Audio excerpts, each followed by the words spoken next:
Cameron Teague from the Louisville Courier Journal, stopping by to really drop some knowledge about Louisville football.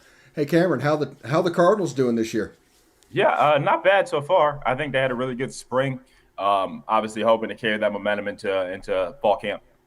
Yeah, um, I know that I think Tutu Atwell graduated, went pro. They have a very dangerous quarterback. Tell us a little bit about that. Yeah, Malik Cunningham had a really good year in Satterfield's first season. Was then I believe it was 2019. 2020 struggled a little bit taking care of the football. Had some unlucky interceptions. Then he started forcing some passes. Fumbled a few times. I think that's the most worrisome part of it. I think you could live with the interceptions at times because he's trying to make a play, but his fumbling was more a byproduct of him just carrying the ball with one hand and trying to make something out of nothing. So I know they're working with him a lot this offseason to stop that. But he's a dynamic threat, man. When Tutu was out, Javian Hawkins is another guy who's in the NFL. The running back, when he opted out, Malik made a lot out of nothing for Louisville last year, and I think you'll see a lot more of him this year as they try to find some more weapons on the outside. And I know that it's just natural human nature to try to I don't know compare it to somebody else, but who would be the quarterback comp for Malik Cunningham? Yeah, it's tough. I know. Obviously, I think I heard people say he was a poor man Samar last offseason because he came in last offseason as probably one of the top four quarterbacks in the ACC. I see him a lot. I see a lot of De'Aaron King in him sometimes. I think De'Aaron has a much better arm.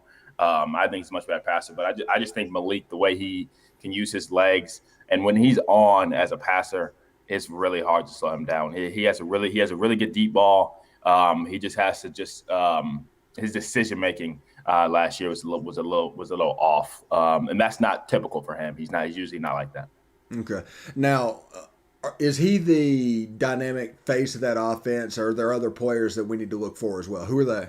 Yeah, it'll be him this year. Last year, I mean, like you mentioned Tutu, I mentioned Jamin Hawkins, Des Patrick, who went in the fourth round to the Titans, was another receiver they had. But it'll be Malik this year. They have a new group of receivers. Jordan Watkins is a local kid. He's a sophomore. He'll be very good this year. Braden Smith is a JUCO kid. Had a good start to the year last year in the slot. Justin Marshall will be their outside guy. And then they have a plethora of running backs. Jalen Mitchell, big guy. Had 180 rushing yards against Wake Forest to end the season, I believe. Hassan Hall has been here for a while. And then the line, I think the line's the strength of the team. And it's weird to say that because it hasn't been like that since Satterfield got here, but they were able to pick up some depth. And they have probably 8 guys that they could rotate there on the offensive line. All right, that's fantastic. Now let's talk a little bit about my boy Brian Brown's unit. Yeah. How do they look on that side of the ball? Has he talked to you about his pick six against Tennessee? No, no. But when Brian first got here, so when Satterfield and his staff got here, it was my first year. So I remember sitting down with Brian before the season, and we had a nice long talk about his Ole Miss days and how he played both sports. And I mean, he loves Ole Miss, and he has a lot of love for Ole Miss. I remember when Louisville played Mississippi State in the Music City Bowl. I asked him about it. I was like, "Is it weird playing at Mississippi State and you're not at Ole Miss anymore?" He goes, "Oh, it's still the same feelings of as I did when I was at Ole Miss." So yeah. Literally, just to let you know, Brian Brown picked off essentially a bubble screen and took it to the house. That doesn't surprise me. I mean, you guys probably don't see it. He moves pretty well still in practice. I mean, he competes with those corners a lot. He's still very in shape.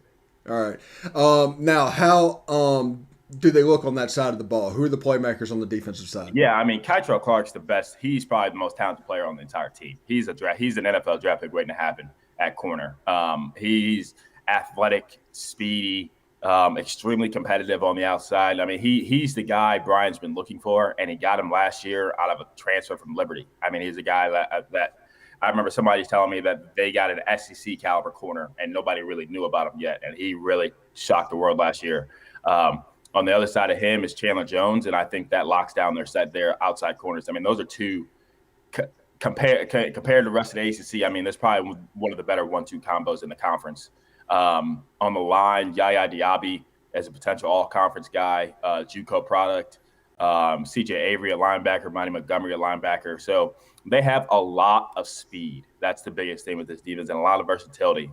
Brian has done a good job of really recruiting and building these guys to be put in positions where they can play a lot of positions, especially in the secondary, because he wants to be multiple in this defense as much as he can.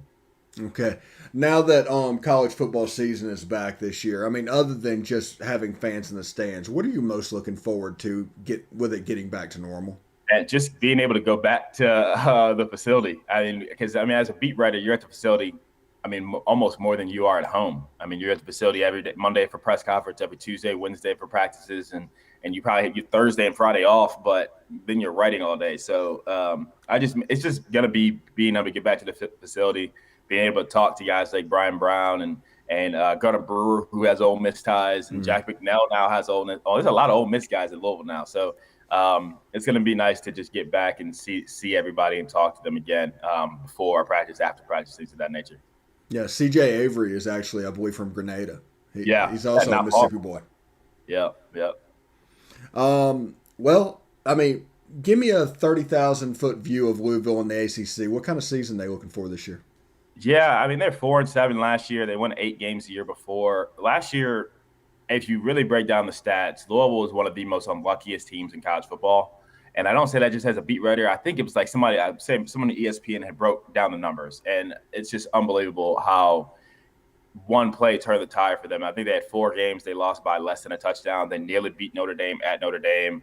I think, I mean, if you people project it right now, I think they'll be in the bottom 4th of the ACC preseason rankings, probably around 9 or 10. I think of them as closer to 6 or 7. I think their defense is their best part of their team right now, along with the offensive line. And as long as Malik Cunningham could cut down on the turnovers, I think they're middle of the pack in the ACC.